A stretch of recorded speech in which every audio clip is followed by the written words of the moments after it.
This existence मतलब हमारी जीवन isn't about accepting reality कि हाँ ये ऐसा है, ये ऐसा, इसको एक्सेप्ट नहीं करो.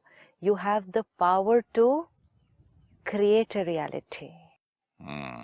ये पावरफुल लाइन है. You have the power to create a reality. उसमें यूजुअली सिस्टर ना मैं हमेशा एक मजबूरी आ जाती थी मेरी. ये तो दर्द है, इसको एक्सेप्ट करना ही है, भाई है एक्सेप्ट करना ही है, Right. रिश्तेदारी है, क्या करें, दुनियादारी है, एक्सेप्ट वो करना. एक्सेप्टेंस में चला जाता था मैं. कलयुग में बहुत सारे सीन्स ऐसे दिखेंगे जो प्लेजेंट नहीं है, चाहे वो दुनिया के समाचार में, देश के बारे में, अपनी दुनिया के बारे में, जहाँ हम काम करते हैं, जहाँ हम रहते हैं, बहुत सारी चीजें प्लेजेंट नहीं हैं. अगर हमने उनको एज इट इज चित्त पर रख लिया तो ये कलयुग और कलयुग होता जाएगा, काला युग होता है. हाँ, क्योंकि आप काले को देखेंगे, काले को सोचेंगे, काले को बोलेंगे, तो आपका चित्त क्या होता जाएगा? और काला होता जाएगा.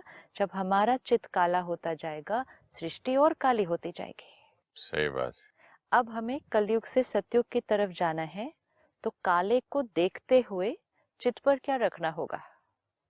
जो हम चाहते हैं वो रियलिटी चित्त पर मतलब रखनी है. काला दिखेगा और सफेद सोचना होगा. काला दिखेगा, उसके लिए सफेद सोचना होगा.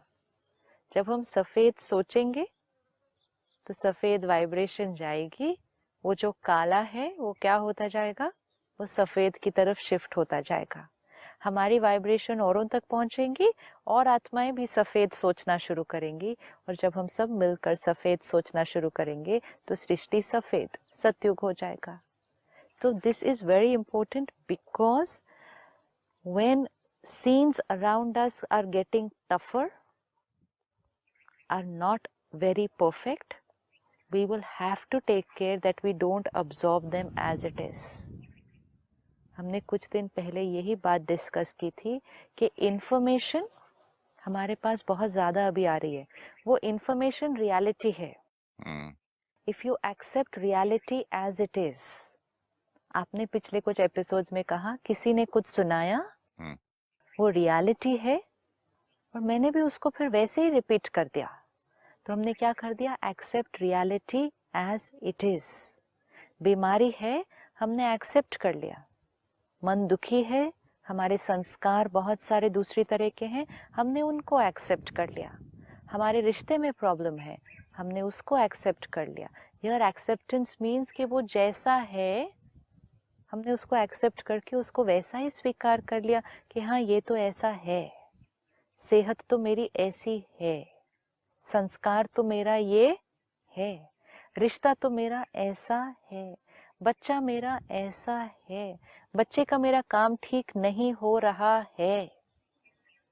ये एक एक लाइन हम क्या कर रहे हैं? रियलिटी जैसी है उसको वैसे ही एक्सेप्ट कर रहे हैं. जैसे ही हमने रियलिटी को एज इट इज एक्सेप्ट कर लिया, हमने वाइब्रेशन भी वो वाली क्रिएट कर दी, तो रियलिटी और वैसी बनती जाएगी. राइट? और बनती जाएगी. अब उसने कहा you have the power to create a reality of your choice. जब हम ये एक्सपेरिमेंट कर रहे हैं कि हमें अपनी वाइब्रेशन से अपनी चॉइस की रियलिटी बनानी है, हमें एक चीज़ का ध्यान रखना होगा, जहाँ तक हो सके हम अपनी बातें, अपनी प्रॉब्लम्स ज़्यादा औरों को ना बताएं. ये भी परहेज है. क्योंकि औरों को जब वो बातें पता चलेंगी, वो प्रॉब्लम पता चलेगी, कोई रिश्ते में आपकी प्रॉब्लम है वो पता चलेगा, आपकी बीमारी है कोई वो पता चलेगी, वो फिर औरों से औरों बहुत तक फैलेगी. और अगर बहुत सारे लोग, कुछ आप एक दो के साथ बात कर रहे हैं, दैट इज़ डिफरेंट. एंड अगर एक दो के साथ भी आप सोल्यूशन ओरिएंटेड बात कर रहे हैं और आप जानते हैं कि वो आपके लिए एक अच्छी थॉट क्रिएट करेंगे, share it with those people. लेकिन सिर्फ टॉकिंग अबाउट प्रॉब्लम्स,